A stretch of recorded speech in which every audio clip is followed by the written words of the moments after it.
Radio city originals. Cassette कलाकार। Cassette कलाकार में आज हम एक ऐसे कलाकार की बात करेंगे जो कि एक ऑस्ट्रेलियन इंडियन थे और जिन्होंने भारतीय फिल्म इंडस्ट्री में कई सालों तक अलग अलग भूमिकाएं निभाई, जिनमें से ज्यादातर रोल्स विलेंस के ही हुआ करते थे। कैसेट कलाकार में आज हम बात करेंगे बॉब क्रिस्टो की। 80s और 90s में हमें बॉब क्रिस्टो ज्यादातर नेगेटिव किरदार निभाते हुए नजर आते थे। मोस्टली ये फिल्मों में एक फिरंगी गुंडे की भूमिका में नजर आते थे। बॉब क्रिस्टो का जन्म 1938 को सिडनी, ऑस्ट्रेलिया में हुआ था। इनका पूरा नाम रॉबर्ट जॉन क्रिस्टो था। इनकी उम्र कुछ 5 साल की होगी जब ये अपने पिता के साथ दादी और बुआ के पास रहने जर्मनी चले गए। पेशे से बॉब क्रिस्टो एक सिविल इंजीनियर थे। बॉब ने हेल्गा से शादी की थी।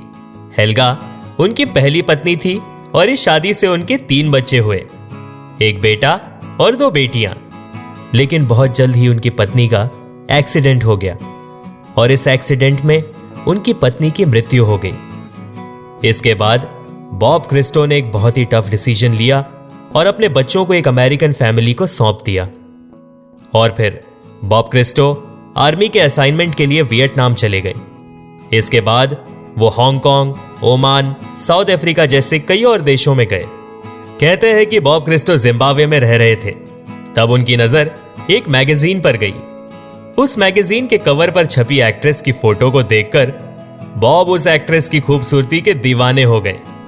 वो एक्ट्रेस जिसकी तस्वीर उस मैगजीन में छपी थी, उस एक्ट्रेस का नाम था परवीन बाबी। और यहीं से उनकी दिलचस्पी भारत और बॉलीवुड के प्रति बढ़ने लगी। उस वक्त बॉब क्रिस्टो ओमान के कंस्ट्रक्शन कंपनी से अपने ऑफर लेटर का इंतजार कर रहे थे। क्योंकि उनके पास कुछ वक्त था तो उन्होंने सोचा कि एक बार भारत का रुख किया जाए। और फिर बॉब क्रिस्टो परवीन बाबी से मिलने की हसरत लिए मुंबई पहुंच गए। बॉब क्रिस्टो को समुद्र बहुत पसंद था, इसलिए जब वो मुंबई पहुंचे तो इन्होंने जुहू बीच का रुख किया। वहां पहुंचने पर उन्हें पता चला कि वहां शूटिंग हो रही है और उस शूटिंग की यूनिट एक चाय की दुकान पर चाय पी रही है। जब उनकी बातचीत चली तो इन्हें पता चला कि उस शूटिंग यूनिट का जो कैमरामैन है वो अगले ही दिन परवीन बाबी से मिलने वाला है, उनकी फिल्म द बर्निंग ट्रेन के सिलसिले में। बॉब ने फौरन उस कैमरामैन से उस सेट का एड्रेस लिया और वो अगले ही दिन वहां पहुंच गए।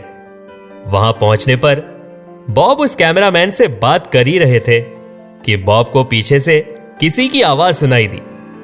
कैमरामैन ने बॉब को इशारा करते हुए कहा कि यही परवीन बाबी है। बॉब क्रिस्टो पीछे मुड़े और हड़बड़ाहट में बोल पड़े, आप वो मैगजीन वाली लड़की नहीं लग रहे जिसकी तस्वीर मैंने देखी थी। इस पर परवीन बाबी हंसते हुए बोली कि वो मेकअप सिर्फ शूटिंग के दौरान ही करती है। साथ ही उन्होंने पूछा कि क्या वो बिना मेकअप के अच्छी नहीं लगती। फिर बॉब ने उन्हें बताया कि वो उनसे मिलने के लिए बहुत बेताब थे और आगे चलकर बॉब परवीन बाबी के साथ फिल्मों में भी नजर आए और वो दोनों बहुत अच्छे दोस्त बन गए।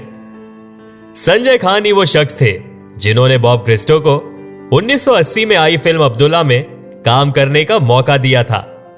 इस फिल्म में राज कपूर, संजय खान, जीनत अमान और डैनी डेंजोंपा जैसे दिग्गज कलाकार शामिल थे।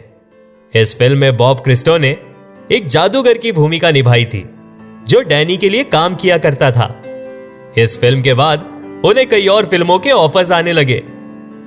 बॉब क्रिस्टो ने करीब 200 हिंदी फिल्मों में काम किया था। अब्दुल्ला, कुर्बानी, कालिया, नास्तिक, नमक हलाल, मर्द, मिस्टर इंडिया और ऐसी कई और फिल्मों में बॉब ने अपने एक्टिंग से दर्शकों का दिल जीता। बॉब क्रिस्टो वैसे बहुत ही अच्छे इंसान थे, लेकिन उन्हें हमेशा नेगेटिव किरदार ही दिए जाते थे। उस जमाने में एक्टर्स ऐसे ही टाइप कास्टिंग का शिकार हुआ करते थे। हिंदी फिल्म्स ही नहीं, बॉब क्रिस्टो ने तमिल, तेलुगु, मलयालम और कन्नड़ा फिल्म्स में भी काम किया था। 1990 में आए TV show the sword of Tipu Sultan में इन्होंने एक अंग्रेज ऑफिसर की भूमिका निभाई थी। बॉब क्रिस्टो ने अपनी पहली पत्नी हेल्गा के मृत्यु के बाद दूसरी शादी नरगिस से की और इस शादी से उनका एक बेटा है, सुनील क्रिस्टो। फिल्मों से दूरी बनाने के बाद बॉब क्रिस्टो बैंगलोर शिफ्ट हो गए और वहां वो एज अ योगा इंस्ट्रक्टर काम करने लगे। 20 मार्च 2011 को बॉब क्रिस्टो का बैंगलोर में देहांत हो गया। बॉब क्रिस्टो ने फिल्मों में छोटी छोटी भूमिकाएं निभाई, लेकिन वो छोटे रोल्स इंपैक्टफुल होते थे और दर्शकों को बहुत पसंद आते थे। भारतीय फिल्म इंडस्ट्री में बॉब क्रिस्टो का नाम और उनका योगदान हमेशा याद रखा जाएगा। तो ये थी बॉब क्रिस्टो की कहानी। आप सुन रहे थे कैसेट कलाकार, ओनली ऑन रेडियो सिटी।